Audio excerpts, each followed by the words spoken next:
Howdy, howdy, listeners. This is your host, Random Nerd, on the Critical Thinking Nerd podcast. Thank you for your patience as I've taken time to mentally and spiritually recover from the events of the last 2 weeks. As you've noticed, I have added some separate episodes recently that share about my direct stances with today's politics. I've even started a collaboration with another podcaster that dives into the shadows of history with the US CIA and additional information with Israeli intelligence, Mossad, all of which is fact-based and lots of information to research through. So without further delay, Labels of Society, Episode 10, Post-US Civil War in the Reconstruction Era. This episode, we're diving into the Reconstruction era from 1865 to 1877, a pivotal chapter in American history. This was a time of hope, betrayal, and a fierce battle over who gets to define freedom, citizenship, and power. We'll explore key events, unpack how labels were weaponized to maintain control, and connect it all to the labels shaping our world today. So grab a coffee, settle in, and let's get started. Picture this. It's 1865. The Civil War has just ended. The Union's victorious, slavery's abolished, and 4 million African Americans are no longer property. They're free. But what does free mean in a country still wrestling with its racist foundations? The Reconstruction era was America's attempt to answer that question. It was a time of bold promises, citizenship, voting rights, equality, but also a time of brutal backlash. And at the heart of it all were labels: freedman, citizen, vagrant, carpetbagger. These weren't just words, they were weapons used to build or break power structures. Let's set the stage. The South is in ruins after the war, economically, socially, politically. The federal government steps in to rebuild and integrate formerly enslaved people into society. The 13th, 14th, and 15th Amendments are passed, abolishing slavery, granting citizenship, and protecting voting rights for Black men. Sounds like progress, right? But here's the catch. White Southerners clinging to power fought back with laws, violence, and yes, labels. These labels shaped who had access to freedom and who didn't. Seems a little relatable to today, don't you think? Let's walk through the key events that define Reconstruction, starting with 1865. The 13th Amendment is ratified, abolishing slavery, except, and this is critical, as punishment for a crime. That loophole becomes a tool for re-enslavement later, but we'll get to that. For now, the label freedman emerges, meant to signify liberty, but in practice, it marked African Americans as a group to control, not empower. That same year, the Freedmen Bureau is established to help freed African Americans and white refugees with schools, jobs, and land. It's a lifeline. Think thousands of Black kids learning to read for the first time, or families dreaming of their own land, like the promised 40 acres and a mule.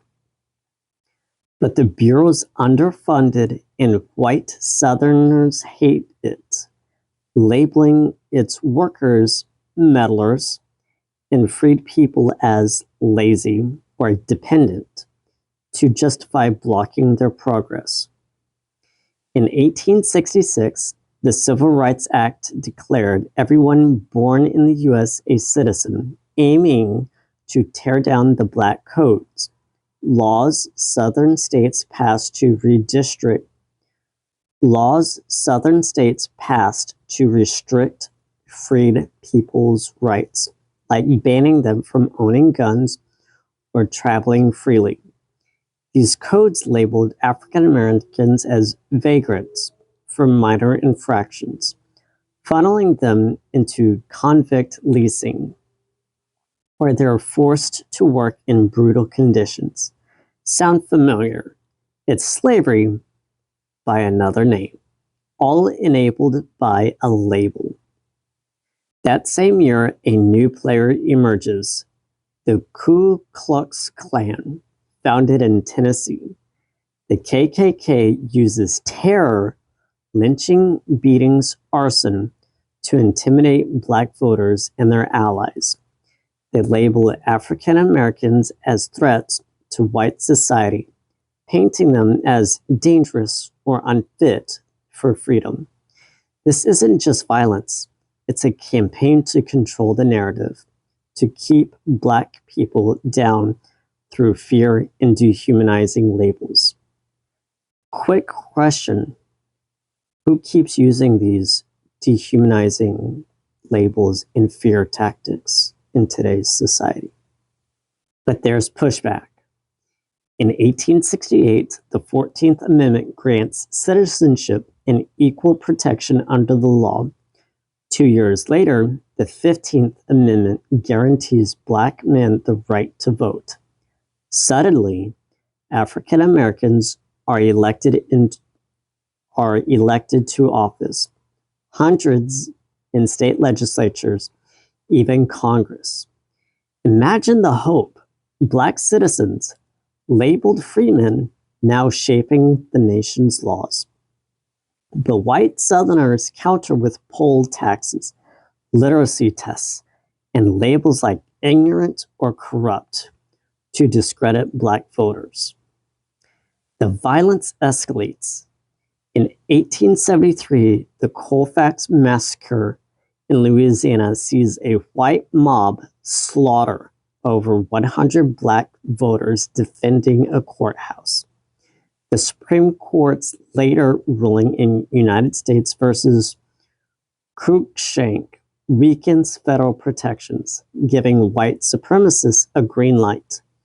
Labels like insurrectionists are slapped on Black victims to justify the bloodshed. By 1877, Reconstruction crumbles with the Compromise of 1877. Federal troops leave the South, and President Rutherford B. Hayes turns a blind eye as Southern states impose Jim Crow laws. The promise of equality fades. The African Americans are left with labels: Negro, second class, that strip away hard-won rights. So what's the threat here? Labels were power and still are. Calling someone a freedman sounded liberating, but it often marked them for exploitation. Labeling Black voters ignorant justified taking their rights. Terms like carpetbagger for Northern reformers or scalawag for white Southern allies vilified anyone challenging white supremacy. These labels weren't just words.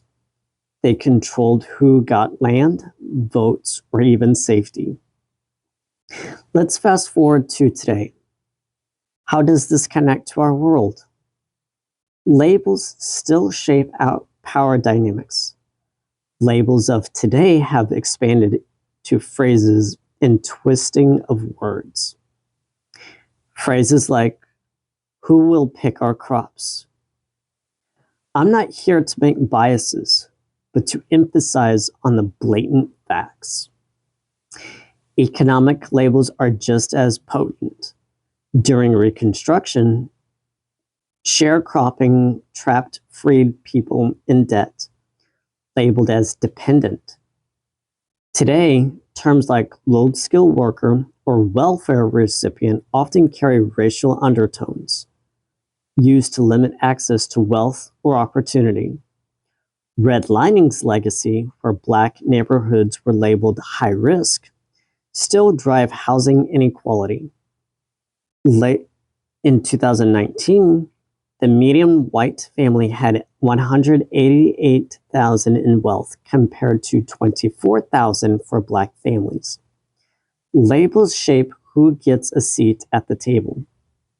My question to you: which congressional districts are preventing Black communities from allowing them opportunities? In today's politics, it's multifaceted, but I challenge you to research the local and county statistics and policies.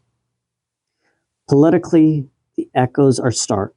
Reconstruction, voter suppression tactics, literacy tests. Stereotypes persist. But there's hope too.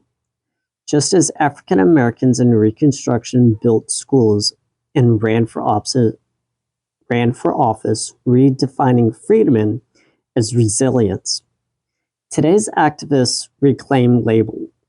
Black becomes a badge of honor, badge of pride, not shame. Social media amplifies these voices, challenging who gets to control the narrative.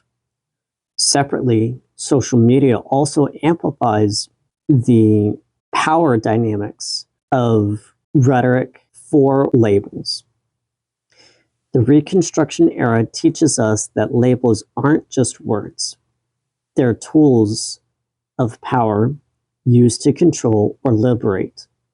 Its failures laid the groundwork for Jim Crow, but its dreams of equality fuel today's fight for justice. As we move forward in this series, we'll explore how these labels evolved into the Jim Crow era and beyond, shaping the America we know today. Next episode, we'll dive into the Jim Crow era, where segregation became law and labels tightened their grip. Until then, keep questioning the labels around you. They might just tell you who's holding the power and demands control of your life. If you found this episode meaningful, please continue to listen to my next episode as I dive deeper and research further to share my knowledge with you.